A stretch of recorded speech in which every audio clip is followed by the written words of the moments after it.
आप देख रहे हैं यूटीवी न्यूज़ मैप के साथ महबूब शेख। सबसे पहले तो आप सभी लोगों को, हमारे दर्शकों को यूटीवी न्यूज़ की पूरी टीम की ओर से ईद उल फित्र की बहुत बहुत मुबारकबाद। और हम जैसे कि आज हम मौजूद हैं तारीखी शहर बीजापुर के दक्कनी ईदगाह में, तो यहाँ पर बड़ी संख्या में लोग नमाज अदा करने आए हैं। यहाँ पर हर बार की तरह इस साल भी मौलाना सैयद तनवीर पीर हाशमी यहाँ पर नमाज पढ़ाते हैं। तो और यहाँ पर बड़ी संख्या में लोग यहाँ पर मौजूद हैं नमाज अदा करने के लिए। अल्लाह के नजदीक दीन सिर्फ इस्लाम है। अल्लाह तबारक व तआला ने इस्लाम को दीन के तौर पर मुंतखब फरमाया है। रब तबारक अलैहिस्सलाम को दीन इस्लाम ही अता करके इस दुनिया में अपने बंदों की रुश्द व हिदायत के लिए वक्तन फवक्तन मबूस फरमाया। आदम का एहतमाम किया, तरावी का एहतमाम किया, खत्म कुरान सुनने की सआदत हासिल की, खत्म कुरान सुनाने की सआदत हासिल की। एहतिकाफ बहुत सारे अहले ईमान बैठे रहे, एहतिकाफ की दौलत से शर्शार फातिहाना शान के साथ आप मक्का मुकर्रमा में दाखिल हुए।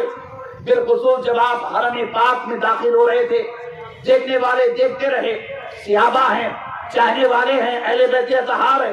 इसके अलावा वो आपके दुश्मन जिनकी वजह से आपको मक्का छोड़ना पड़ा, जिन्होंने आप पर पत्थर बरसाए, जिन्होंने आपको गालियां दी, जो आपकी जान के, आपकी इज्जत के दुश्मन थे, वो भी देख रहे थे।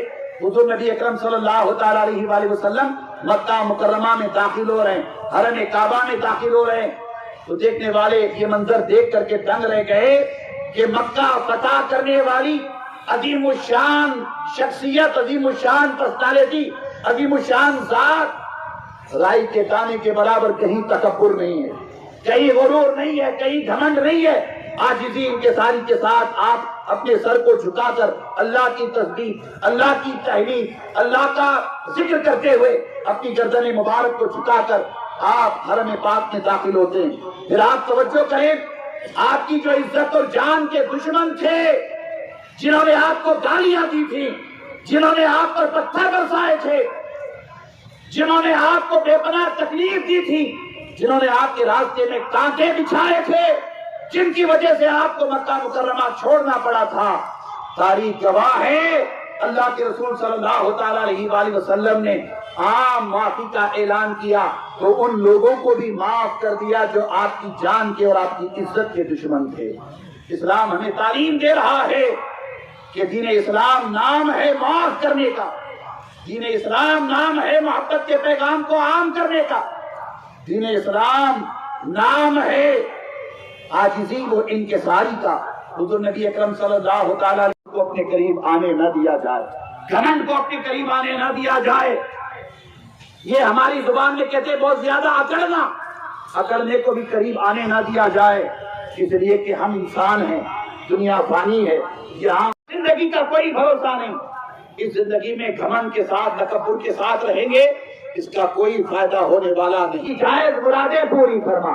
अल्लाह तबारक व तआला जो कुछ हमने मांगा है वो अता फरमा, जो मांगने से रह गया है वो भी अता फरमा। अल्लाह तबारक व तआला हमारे बच्चों पर, हमारी औलाद पर करम फरमा, हमारी आबादियों पर करम फरमा, हमारी मसाजिद, मदारिस, खानकाहों, दरगाहों की हिफाजत फरमा। सबसे पहले तो मैं ईद उल फित्र की पुरखुलूस मुबारकबाद तमाम बिरादरान इस्लाम को, बिरादरान वतन को पेश करता हूँ।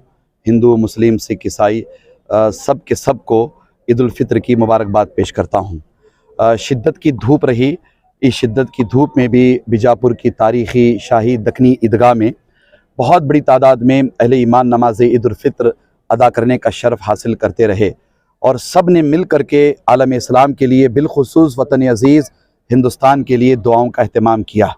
इस वक्त चूँकि हर तरफ नफ़रतों का माहौल है, ईद उल फित्र के ज़रिया हमने भी कोशिश की है कि पूरे मुल्क में बल्कि पूरी दुनिया को भाईचारे का पैगाम दिया जाए, मोहब्बत का पैगाम दिया जाए, उख़ुवत का पैगाम दिया जाए, एहतराम इंसानियत का पैगाम दिया जाए। नफ़रतों का ख़ात्मा नफ़रत से मुमकिन नहीं है, नफ़रतों का ख़ात्मा मोहब्बत से मुमकिन है। ईद उल फित्र के मौके पर यही पैगाम देने की कोशिश की गई है। बिलखुसूस ख्वाजा गरीब नवाज़ रहमतुल्लाहि ताला अलैह के इस कौल को बारहा दोहराया गया। आपने हिंदुस्तान के लिए बल्कि आलम इंसानियत के लिए फ़रमाया था कि नफ़रत किसी से नहीं, मोहब्बत सब से। नफ़रतों के ख़ात्मे के लिए ये ईद उल फितर इंशाअल्लाह संग मील साबित होगी और इस ईद उल फितर के ज़रिया हम हमारे अपने देश में भाईचारा मोहब्बत के माहौल को आम करने की इखलास भरे जज्बे के साथ कोशिश करेंगे। हमने खुसूसी तौर पर इत्तेहाद के पैगाम को आम करने की एक सई की है। इत्तेहाद बैनुल मुस्लिमीन, इत्तेहाद हिंदू मुस्लिम सिख ईसाइयों के दरमियान। हम अपने इत्तेहाद के ज़रिया अपनी मिल्लत को मजबूत करें। हिंदू मुस्लिम सिख ईसाई इत्तेहाद के ज़रिया हम अपने मुल्क को मजबूत करें। इस वक्त इत्तेहाद की हर कदम पर ज़रूरत है।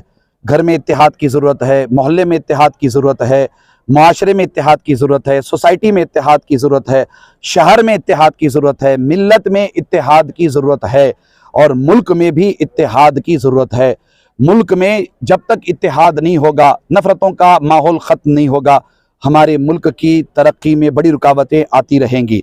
हम चाहेंगे कि इन रुकावटों को इत्तेहाद के ज़रिया दूर किया जाए, इन रुकावटों को भाईचारा के ज़रिया दूर किया जाए और पूरे मुल्क में उख़्वत, एहतराम इंसानियत और मोहब्बत के माहौल को आम किया जाए। ख़ास तौर पर ईद उल फितर के मौके पर यह पैगाम दिया गया है। फिर मैंने खुसूसी तौर पर कहा है कि वो अनासिर जो मिल्लत को तोड़ने के काम में लगे हुए हैं उनसे होशियार रहें। मिल्लत को तोड़ने की कोशिश में बड़े पैमाने पर बहुत सारे अनासिर सरगर्म हैं। हमें चाहिए कि हम उन अनासिर को जानें जो मिल्लत को तोड़ने का काम करते हैं। वो किसी भी नहज पर, किसी भी सतह पर हो, हम जोड़ने का काम करेंगे, हम सबको साथ लेकर चलने का काम करेंगे, हम सबको अपने साथ लेकर आगे बढ़ने का काम करेंगे। हम अपनी नीयतों में इखलास लाएंगे और सफ़ों में इत्तेहाद पैदा करेंगे। फिर एक मरतबा मैं आप सबको ईद उल फितर की मुबारकबाद पेश करता हूँ। मैं सारे मुसलमानों से कहना चाहूँगा कि आप सच्चे पक्के मुसलमान बने, आप दीनदार बने, आप खैर उम्मत हैं, आप आखिरी नबी की अजीम शान उम्मत हैं। आप सबसे पहले बेहतरीन मुसलमान बने और बेहतरीन मुसलमान वही है जिसकी ज़ुबान और जिसके हाथ से मुसलमान भी महफूज रहे, इंसान भी महफूज रहे, पड़ोसी भी महफूज रहे। पहले ये इस पर तवज्जो करें। फिर दूसरी बात ये कि आप दीनदार बन करके मुल्क के संविधान के दायरे में रहते हुए जिद्दोजहद करें, तालीम को आम करें, तालीमी इदारे कायम करें, अपने बच्चों को पढ़ाएं, अपने बच्चों को ज़ेवर उलूम से आरास्ता पैरास्ता करें। और ख़ास तौर पर मैं नौजवानों से कहूँगा कि तिजारत कारोबार को फ़रोग़ दें और अपने हम वतन भाइयों के साथ अपने ताल्लुकात अच्छे रखें। जैसा कि मैंने कहा कि ईद उल फितर के मौके पर अपने हिंदू भाइयों को घर बुलाइए, बुला करके उन्हें शीर खुरमा पिलाइए। दिवाली दशहरे के मौके पर हिंदू भाई हमें बुलाएं, हम उनके घरों पे पहुंचे, उन्हें दिवाली दशहरा विश करें। अगर कोई हमारा हिंदू भाई बीमार होता है तो उसकी अयादत के लिए जाएं, अगर वो परेशान होता है तो उसकी परेशानी के लिए परेशानी दूर करने की कोशिश करें।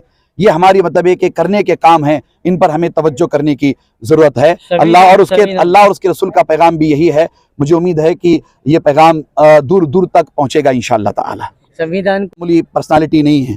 बाबा साहेब अम्बेडकर हमारे देश के मुजाहिद आज़ादी हैं, हमारे देश के पढ़े लिखे लोगों में उनका अपना शुमार होता है।